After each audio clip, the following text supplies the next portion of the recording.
Well, I'm ready to pod today. You know what we got going on here. It's episode 300, officially episode 300. Here with a familiar face, the man, the myth, the legend. He goes by the name of Jedson, Jeddo, Mr. Sunsetter himself. What it do, baby? Jedson, what's good, my guy? What it do? What it do, man? Long time no see. Thanks for having me on. We're here, 300 episodes. So this is a gift for everybody. I feel like everybody needed to hear this episode that's coming out today. Yeah, man. Like this is a first of all, congratulations to you for having so much success with this. And 300 episodes, no joke, man. Like that means that people keep coming. People keep coming back. They want to watch. So I'm honored to be that 300th episode and Canada Day. Celebrating our country. So Yes, yeah, sir. let's get it. Yes, Let's get it sir. going. One of the things first, as a quick disclaimer, is I remember when we were working in the same gym, and I came in. I forget I came in to do something and whatnot, and you were teaching class. You had the stopwatch going, and then I walked by you, but you slowed me down. You're like, "Yo, what's up? My name is Jedson," and I always remember that about you, the smiling face. The man with the plan Yeah, and all that good stuff. So, I appreciate the gratitude that you just sent to me here. But yeah, we're here. We're here to pod. You know what I mean? So let's here get pod. right into it. Yes, let's get right into it. So 2020 was a crazy year for everybody. You decided to jump on the content creation train with TikTok. I know I don't know if anybody's ever asked you this question, but I'm asking you the question here today. I feel like the audience wants to know what made you go into the realm of TikTok, my man? It's actually a funny story because I was like a anti TikTok guy for a long time, and my brother Telvin, he was actually on TikTok. He was just kind of messing around on there, making some funny videos, and I was like, man, that's just like childish, like it's stupid. And then I think March 13th hit, and everything was locked down. I was living in London by myself in my own house, nothing to do, nowhere to go. So I was like, all right, let's try this TikTok thing out. So yeah, I downloaded the app, man, and started filming a couple of videos, mostly just like dance videos, some shirtless videos. I heard that's how you get the views. So yeah, it worked out, and a couple of my videos started getting a lot of views. And I was like, you know what, this is kind of like satisfying to see, when you create something and it gets a lot of traction and people are commenting and messaging you saying like, this made my day. Like, I always look forward to seeing your posts. So once I started feeling that kind of appreciation, I was like, this is kind of like addicting. Like, I want to keep going. I want to see where I can go with this. And yeah, so then I just started making more consistent videos, and they started popping off, man. And I started gaining a lot of traction, and I was doing it with a couple friends. And yeah, it just started becoming part of my day to day life. Was just like, okay, what TikTok am I gonna make today? And then it just got the ball rolling. I see it, man. Love the ambition. You know what I mean? I tried to venture down the TikTok road and it wasn't working for me. You know what I mean? And things like that. But when you first saw your success, because it's linked, you're seeing the success, you're seeing the follower count, you're seeing the likes, the mentions, everybody, you're trending on the For You page, your Instagram is blowing up. When you saw your first video go viral, what was the first thing that came to your mind? Because I know that the notifications start coming through. Were you like, wow, was it overwhelming to you or? Yeah, it was, man. It was a bit overwhelming. I mean, the first video I ever had that kind of popped off was my I think it was my Tootsie Slide video to Drake's song, right? So he dropped that song, and then the next day I was like, all right, I already know that this is gonna pop off on TikTok. So if I hop on it early, maybe I'll get a lot of views. So I remember I drove to Western. I went to a parking lot, parked the Jeep, put the camera down, started videoing myself doing the Tootsie Slide, and yeah, I posted it, and it kind of started going off. And like for me, going off meant like tens of thousands of views. So I was like up around 100,000, I think, by the end. But seeing them all every time I refresh, more comments, more likes, like all this stuff, like all the fire emojis and all this stuff like that, all the followers coming in. And I was like, wow, like this is like crazy. This is how like LeBron is, like, you know what I mean? Like these celebrities, is this how it goes for them? Every time they post something, like it just goes off. Like it must be overwhelming for them. So for me, it was obviously like, you're constantly checking your phone. You're trying to see like who's hitting you up and all the likes and views. So it is a bit of like a addiction, I would say. And I think you get numb to it after a while. But just starting off, it was like very exciting for me, and it just made me want to keep going and keep trying to up myself, you know. Yeah. What would you say was the hardest video to create? Because Oh man, you got hard. some that I'm like, holy, you did that. I feel like it's the one with you and your brother where you had him up on you started from the ground Yeah, position. Like, how many takes was yeah, that? that was Or if you have another one that yeah. comes to mind. Um, yeah, that one was definitely a tough one to make. Yeah, so he was on my back, and then we were doing it to like the "Whoa" song, and every time it said "Whoa," you had to like come up a different level and up a different level. He jumped on my back. He's like 210 pounds. Um, that one took a lot of takes. Like, and initially he was supposed to do a backflip off my shoulders at the end, but I'm also like 6'2", 6'3", and he got a little scared about that. So, yeah, it took a lot of takes, and I had to get the confidence to get him up there. But that one really went off. I had like, I think it got like 700,000 views or something like that. Um, but that was during a time in the summer when all my videos were getting a lot of views. So it was just motivating just to keep trying. And a lot of people wanted to see Kelvin and I together doing stuff. So whenever he lives in Ottawa, so whenever he was home, I made sure to have video ideas prepared, and we would make those, and those would all pretty much pop off. So yeah, all the collabs those definitely do well. But yeah, those physical videos definitely take some time to make.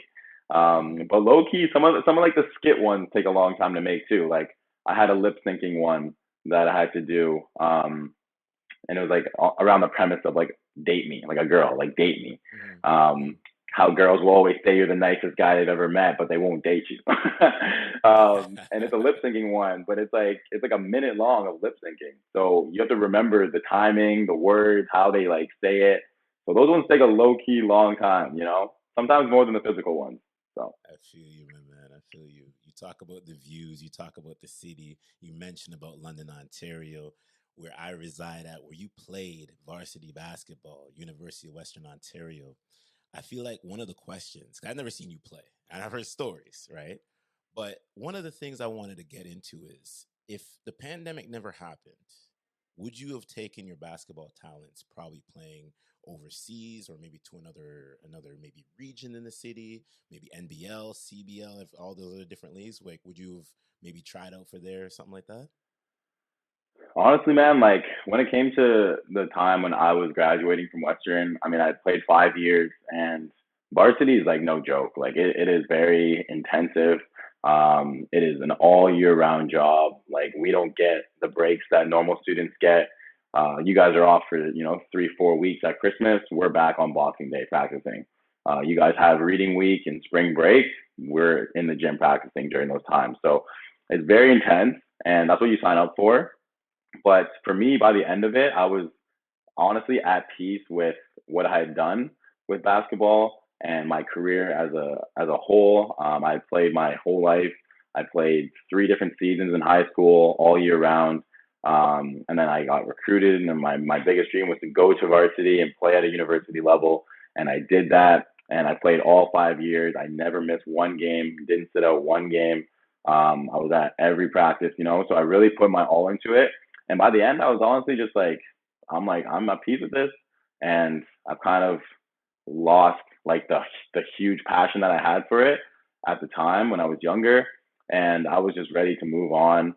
And that's when fitness came into the picture, and I still wanted to be athletic and an athlete, but I didn't necessarily have to do it in the realm of competitive basketball. So I still love basketball. I play all the time. I won the London Men's League actually the year after I graduated. I still play all the time outdoors right now because of COVID, but yeah, I'm definitely still hooping. But when it comes to a competitive level, I've shifted my focus to fitness and just being that kind of guy. Love it, man. And your fitness is top notch. You know what I mean? I said one of the phone call conversations, you had something by the pier, you're doing the plyometric push-ups, you're beside the water. Everybody knows my story with water. I can't swim. So I was stressing out for you. I was like, my man, like he keeps pushing off the ledge. I'm like, if he miscalculates, he's in the water, maybe. You know what I mean? But I see Yeah, you making exactly shot. that. I see you doing your thing, man. You know what I mean? And you're an inspiration to all. I know a lot of people are really following that journey also too. So I always got to tip my hat, man. If I turn my hat around forwards and tip my hat to you, continue to always doing that. You know. I So, appreciate that, man. I, Yeah. yeah, I know people are here they want to know about the story, Big Brother. So, the last season of Big Brother, my God, when I saw you get the cover to be on this show, I was ranting and raving. I'm at work. I'm like, yo, he's on Big Brother. Everybody's like, what? I was calling people. I was like, he's on Big Brother. Like, what?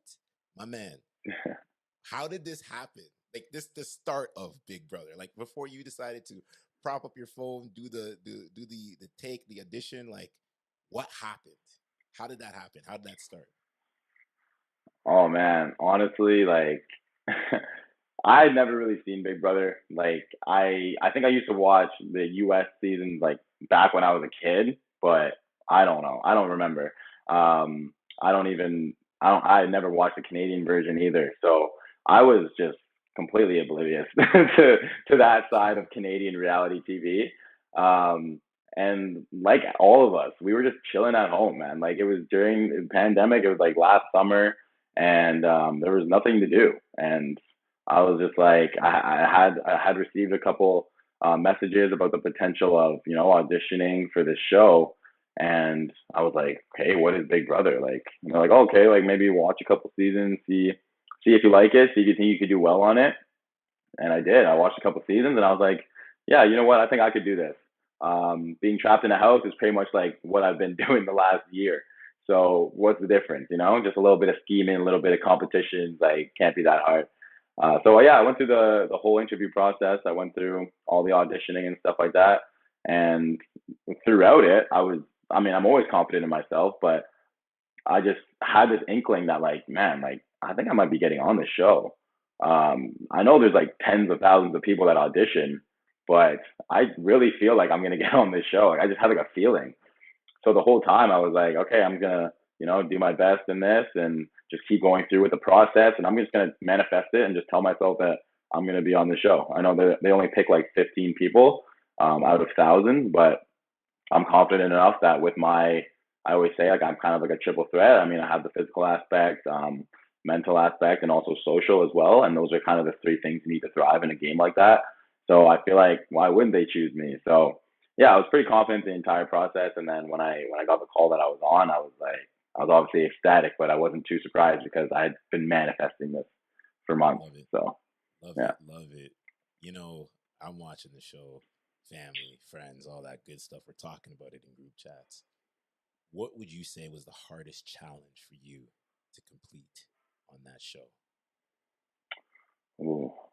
Are we talking like competition Game wise wise, or just like game wise, game game? wise. Yeah. Oh, like an actual competition or just like in general, like the hardest part of the experience?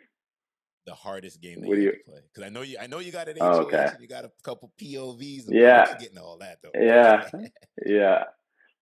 Yeah. Don't brush those off, bro. No, we're not um. brushing them off. We're not. We gonna get into them. Yeah. We gonna get into them. Okay. Okay. Okay. Man, for me, it was probably um.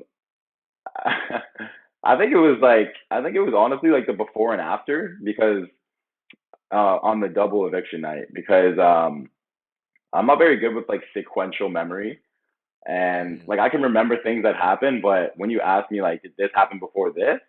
And they're like in close proximity to each other, I have a really hard time doing that. Like I know both those events mm, happened. I can tell you what happened within those events, but asking me like, did we have this podcast before or after I had breakfast on, June, whatever. Like that's tough. So yeah, when we mm, went into that mm. double eviction, that was a tough one for me. I think I got like 1 out of 5.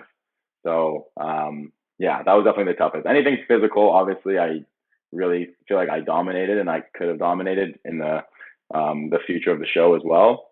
But when it came down to some of those mental tricky ones, that was an issue for me. No, I feel you. I feel you. You know, you spoke about the double eviction.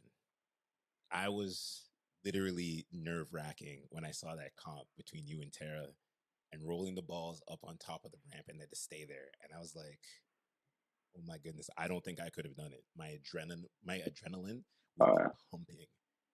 What was your yeah. first reaction, right? Because the people that watch the show, right, they saw everything. What was your first reaction when you're rolling those balls up the ramp?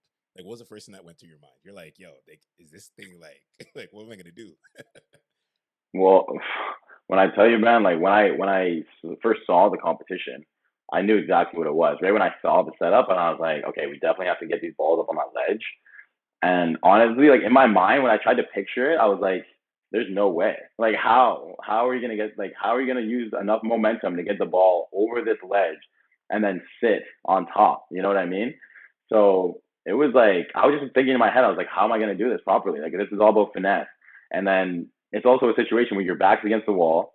It's a win or go home. It's a game seven.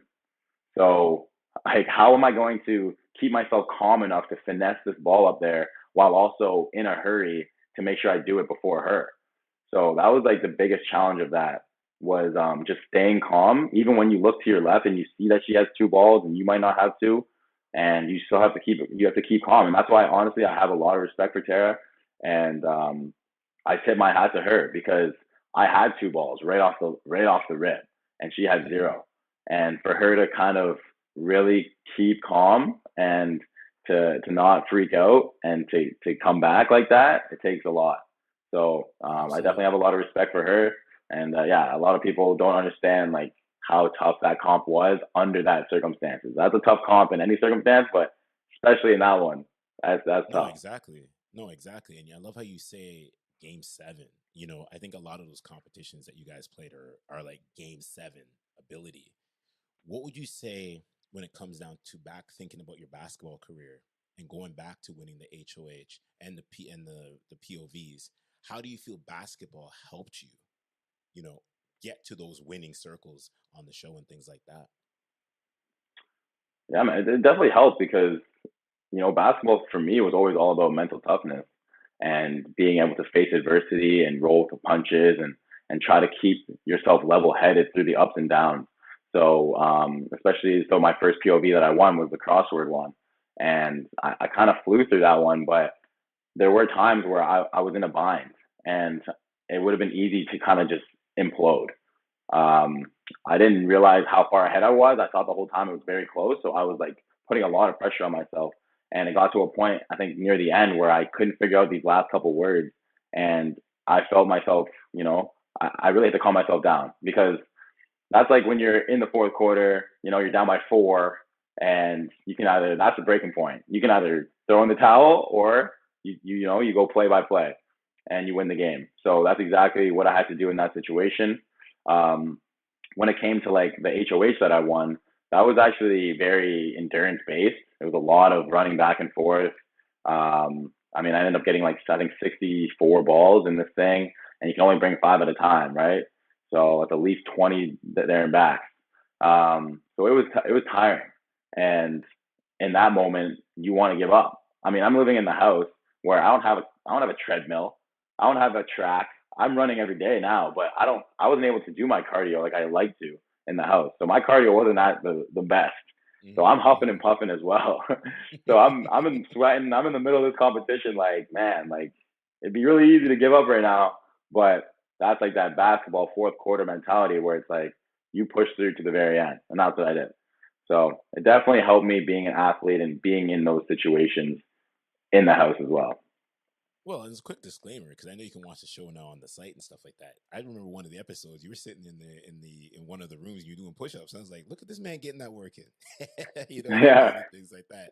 So I get it. There's no cardio because what you can do, run on the spot. You can do like a quick little hit workout in the middle of nowhere, maybe in one of the bedrooms or something like that. So it's like it's tough. exactly, exactly, exactly. It was tough. It Definitely. was tough. When being on this show, and now you're in the real world again, and everything is here, it's opened up. How do you transition Big Brother to the real world and what you learned on the show into positioning it now into the real world, my man? Because I feel like there was some times on that show where your real character really came out and shows of how much empathy you have as a human being and things like that. You know what I mean? And there's a lot that I believe a lot of young gentlemen growing up in this world can see people of our ilk, our color, of our skin, be put in positions to really excel into life and things like that. What would you say, like I mentioned, coming out of the Big Brother house into the real world? What did you learn and what could you bring into the real world things like that? Yeah, man. Like my biggest thing going into the house, and they always ask you, you know, what's your strategy? What was your strategy? Like, you know, what's your elaborate plan? How are you gonna change your person, your character to thrive in the house? And I left that part blank. If I'm being honest, I left that question blank because I didn't have a strategy going into the house. I knew that once I got in there, it's all about adaptability, and no two seasons are the same. So it's going to depend on people that are in there, the situation, the vibes, the twists, etc. I said that I am confident enough in myself that I can go in there and just completely be myself and make it far. And that's exactly what I did. I didn't change. I didn't try to be the villain. I didn't try to, you know, kiss people's ass. I didn't try to, like, you know, be this like the person that I'm not. I went in there and I stayed true to myself. That's what my parents always tell me. Stay true to yourself and everything will work itself out. And that's exactly what happened. I went in there and I treated it like my everyday life. I'm very nice to people in my everyday life. I say hello. I smile to everybody. That's exactly. I ask people about them. I ask questions about you. I ask them about your family, your past, what you're passionate about. That's just who I am as a person. I wasn't being fake. And I think a lot of people saw that throughout the show is that I didn't waver. A lot of people changed throughout the show. I really didn't. So the last day I was there, day 55, I was the same Jedson as day one. And I think that's commendable and that's like respectable. So I think for if I'm going to talk about black males in general, people that are often stereotyped as being violent, aggressive, you know, especially like a bigger guy like both of us are. Um, I hope that I'm just showing that you don't have to be that just because people think you are. I'm sure when I walked into that house, I didn't say a word. I was judged instantly, and I know, and people will tell you in the house that I was judged. No one thought that I was this caring, compassionate, genuine, loyal guy that I was. So again, it's the classic "don't judge a book by its cover" thing, and I don't think that people should play into the stereotypes just because that's what people think of you. I Yeah, hope that people that's know well that you can get said, man. Well said. absolutely. Like I don't think you need to. You don't necessarily need to lie and scheme and connive to get further in life. You can be yourself. You can be genuine, and you can get just as far. And I hope that I prove that in this show. No, no, absolutely. And man, you proved it. You know what I mean? Look at you now. Like you're you're an influencer, you're a public figure, you're a TikToker. Like, what can't you do? You know what I mean? And I think Apparently, a roll lot balls of up a ramp. well, hey man, that's life and that happens. You know what I mean? Like Yeah. it's I know if I was in that position, I probably would have buckled. You know what I mean? Because Mm, the frustration sets in and things like that. But you know, when we look back at this and I feel like your destination is just getting started. You know what I mean? I think there's so much that you can do right now with life if it's continuing to keep doing the TikToks, looking at sponsorship, getting, you know, I see you doing big modeling things now and stuff like that. You're here. You've cemented somewhat of a legacy for yourself that's just going to continue to keep building. You know what I mean? mm. So I think the burning question now is what's next for Jedson for the rest of 2021, going to 2022 and so on. Is there anything like elaborate plan that you're looking to really build off of, my man? Or Well, just like what you said, like I think that for me, Big Brother was a platform. It was what I needed to kind of get the ball rolling. I always knew that I had potential. I always knew that I can do big things, and I just needed the exposure, and that's just basically what it is these days in 2021. It's all about exposure. You know, you can have the best recruit in the world for basketball, but if he doesn't have a hoop mixtape, then he's not. You know what I mean? Like he's not going anywhere. So it's all about exposure. And I think that I always say this. I mean, I didn't win Big Brother. I lost the battle, but in the grand scheme of things, I think I won the war. I think that I came out um, being respected by the public with a lot of love. And for me, I think that's more important to me than $100,000. I think that you know, when they ask me, would you rather lose and be loved or win and be hated? That question was always a lose and be loved situation for me because I feel like I can use that potential that I have along with the exposure and the respect from the world to really catapult myself in this world. So yeah, I think exactly what you're saying. I'm really into like the modeling and the TV thing right now. I'm doing a lot of commercials, a lot of shoots for big brands. So I'm hoping to really capitalize on that. Obviously, my social media has been going up a bit now, so I can do a lot more brand deals and stuff like that as well, influencer type things. And then with my fitness page, I'm really ramping that up, and I'm hoping to launch my own business online with virtual training and hopefully some kind of apparel as well at some point. But yeah, all those things are coming. Also been reached out to by a couple more TV shows, which obviously I can't talk about, but Hmm. hopefully I Yeah, can yeah. keep going with that realm, and I'd love to be back on TV at some point. So those are all things I'm looking into, and hoping to really take advantage of the situation and strike the iron while it's hot. So I love it. I love it, man. that's what my year should look like. Yeah, no, no, and totally, and I see the following, and even like not to take away from the podcast, like me being a podcaster and things like this and doing all this stuff, it's like people look at you and they see your following climbing up, and I'm glad you mentioned that. And some people are like, I feel like some people get lost in the sauce, they get overwhelmed by the mentions, the Yeah, comments. Drake says, "Leave me out the comments," and all that stuff. yeah, yeah, But yeah, yeah. at the same time, we get these DMs, we get people, ranting and raving about us. And I saw even one of your tweets, right? And a young lady reached out to you, and she was like, "Hey, like this guy's got this many amount of followers, but he still responded back to me." You know what I mean? All right. So that Yeah, shows the character that you are. And I always say it's not always about the followers, but it's about the influence. Once you can influence one, you can influence the many and things like that.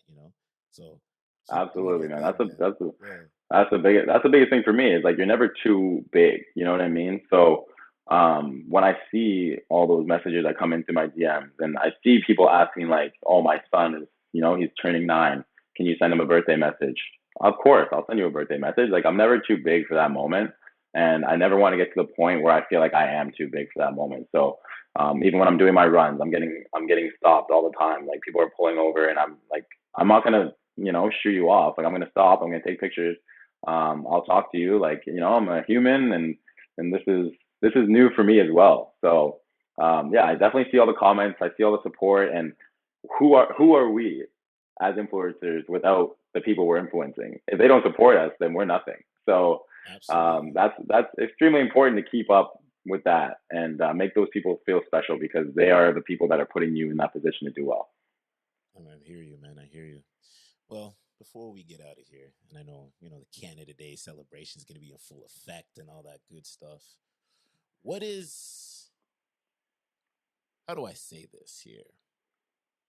What is one thing you're looking? Could be personal, could be professional. One thing that comes to mind that December 31st, 11:59, Happy New Year, 12 o'clock, 12:01, when you know that you're complete. What's that one thing you know is when you're complete for the end of this year? Ooh. One thing I'll have to accomplish to know that my year was complete. Mm-hmm. Ooh, that is that is interesting. Spicy question. That is a spicy question. I'd love to hear yours first, honestly, and then I can You like to hear kind mine? of yeah, I'd love to hear yours, and then I can respond. I love that. I think for me, it's continue to keep building this thing. There's a lot, like you say, a lot of things that are opening, a lot of doors that are opening that I cannot talk about just as of right now. But the power of manifestation, the power of where I see myself going, the people that I coach as a life coach, the people that have come on this podcast, the connections that I've made, is once 2022 comes, I know that I've had one of my best years impacting humanity and putting people into positions to succeed, right? I always say your network is your net worth. And the more networking that you do will get you into places that degrees cannot, right? One of the most slept on things that I heard, and when I heard that, it was in one of them social audio app rooms, Clubhouse, and I heard that, and I said, it's true, because you get some people that start watching and seeing your page, seeing what you're about, and you'd be surprised the chatter that goes on the back end. And then there's people that are like randomly liking your stuff that you're not even following. All eyes are on you when you have a platform, when you're complete, when you're humble. when you never let the podcast or never let your success get ahead of you. And that's something that I staple and I hammer home so much, Jedson. So I know when 2022 comes, and there's no more pandemic, hopefully, and Mm. we're all, rest and relaxation, and we're celebrating Happy New Year. Whatever fashion you're wearing, is that I know that I have impacted about, let's just say, I'll go with the small margin of the people that I know I'm mentoring right now, the half a dozen people, and seeing them Mm. now present their success and things like that, because it's happening on the back end and so much other things, but we'll talk about it down the road. You know what I mean? But now I Yeah, pass that's the awesome, question man. back to you. Yeah, that's awesome. That's awesome. First of all, like, yeah, I really respect that and your platform and how you're using it. And for me personally, we've never really even hung out that many times, but just the support that you've shown me, um, I can only imagine what you show to the people you're mentoring. Mm-hmm. So just very commendable, man. I really Yeah, appreciate man. what you've been doing, Yeah. and I can almost Thank you. guarantee you'll reach that goal by December 31st. I'll put my money on that. I'll put my money on that. Yes, sir. Um, for me, I think it's more. I mean, if I'm going to take it away from the business side, for me personally, I think by December 31st, I want to, like, barring the pandemic, I want to really move around and see people that I haven't seen in years. When it comes to my family and some friends, some old friends, just being on the show. When I went on, when I tell you that I didn't think anybody would be watching that I knew. Mm-hmm. People were coming Mm-hmm. on to the show and they had been, diehard fans their whole life, their whole family, their whole community, diehard Big Brother fans. And like I said, like, I didn't really know the show. So my family wasn't like that. This is the first time my family watched the show. I didn't think my friends would be watching the show. Like, it's not really the type of show that they would watch. So when I came out and the amount of messages I was getting from friends I haven't talked to in 10 plus years, family members I hadn't seen for 10 plus years, like, it really hit me. And it made me think, like, I need to make more of an effort to get out there and see these people, because at the end of the day, nothing matters other than that. It doesn't matter other than your family and your friends. Like I say, I mean, I have love yours tatted here on me, because it's really about, like, you can always be striving for something else and wanting something, moving the goalposts further and further and further. But until you stop and appreciate what you have and your family and your friends, like, you'll never be happy in your life. So yeah, you can always get to the next show, you can always get that next bag, but, like, you're never going to be happy unless you appreciate what you have. So I just find, for me, that I need to sometimes just chill out and really appreciate the people that I have around me instead of always trying to race to that next finish line. So I think by the end of this year, I really want to make an effort to get out and go see those people that I haven't seen, the people that have been supporting me in the background, and really acknowledge them, because I think that's very important to me. And at the end of the day, that's all that really matters. So that's the route Absolutely. I'm going to take for the rest of this year. I love it, man. I love it. And before we close up this pod, everybody wants to know. I want to know, because I'm going to be there. I'm going to be there. I don't know, in some way. I need to know when the basketball games happen. When's the one-on-one basketball game coming on between you, yourself, and Mr. Tyshawn? Like, I need to see that. Like, I'll call out of work. I'll cancel. I know they probably coworkers are listening to it, and they're like, "You're gonna call." I'm calling out. I'm there Yeah, for a yeah, man. fact. Oh You man, know what I mean? it's funny because it kind of started as a joke, but then, like, the amount of people that wanted to see it, I was like, all right, Ty, like, we actually have to do this at some point. Obviously, he was across the world right after the show, went to, like, Dubai and Africa, but he recently got back last week. So once he's done his quarantine and whatever, we really want to set it up. I think it's going to be like the beginning of July ish. So we're going to try to either will be outdoor, but if things open up inside, we might be able to do like an inside thing. And we're thinking about actually making it more of like a fundraiser. So if we could Mm, do, like, obvious, yeah, so it'd be more of like a one-on-one, like, tournament with Big Brother people. So we have a bunch of guys that are hoopers that have been on our season and past seasons. So we've been in like a bit of a group chat, and hopefully we can make it so it's more of like a spectacle, not just like a one-on-one game, because, like, how long could that really last? So we're gonna try to do a couple, and then hopefully raise some money as well. And yeah, we're trying to get that set up. So once we set that up, we're gonna drop it. We'll let everybody know. We got a lot of people wanting to pull up, so more people than I thought. I thought it was just going to be me and him. Like we'll just like video it, but it Yeah. sounds like it's going to be a bit of a crowd. So yeah, Sounds we're like it's definitely going going to to do be a it. I main mean, event. Yeah. it's going to be a main event. Like obviously you guys are going to see him get stunned, but you know he couldn't beat me in any comps in the game. But you'll see why. But that's another story. His old bones can't hang with me anymore. That's okay. But it will be all I for love fun. it, man. All It'll be right, all man. fun. Don't worry. I'm No, practicing. definitely. So yeah. So I feel like is that breaking news? Like it's turning into a fundraiser? Did you do that on the podcast? Was that planned? Is that or does it, like people know in the world right now? Or is that just like It's kind of special breaking that you news. released Like for the pod?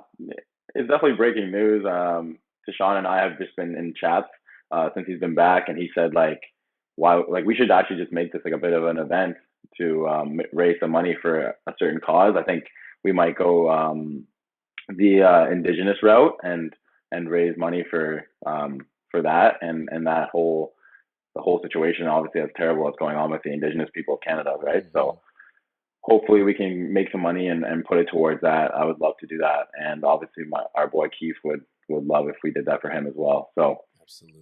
that's where I'm aiming. Obviously, we're gonna try to nail down like the details and stuff, and we'll release it to the public. But yeah, it's kind of like the first drop of that, but it's definitely in the works, and it'll happen though. It'll come to fruition. We're excited for it. I love it, my I don't man. know I if he's love it. excited to have to wear ankle braces for a couple weeks, but we'll see. Oh, brother, you're wild with that one. Jedson, listen, it's been a special moment on this podcast, episode 300. I appreciate you. I appreciate your time. I appreciate your energy. But before we close out the show, where can everybody check you out? We already know where to check you out. Plug your social media information and all that good stuff, Jeez. my man. Yeah, man. Obviously, you guys can find me on Instagram. It's just at Jedson Tavernier. And also check out my fitness account at JT Does Fitness if you want to get some cool exercise content there. And yeah, I'm always interacting, guys. Always message me. Always send me a DM. I'm going to hit you back for sure. If you ever see me out and about, I'm always in the GTA, downtown Toronto a lot. If you see me, pull up, say what's up, have a little chat, take a pic.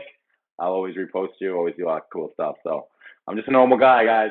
Don't worry about it. Come up to me. I love you guys so much. And Rory, man, appreciate you. I love this platform. I love what you're doing with this. And hopefully I'll be back for episode 600.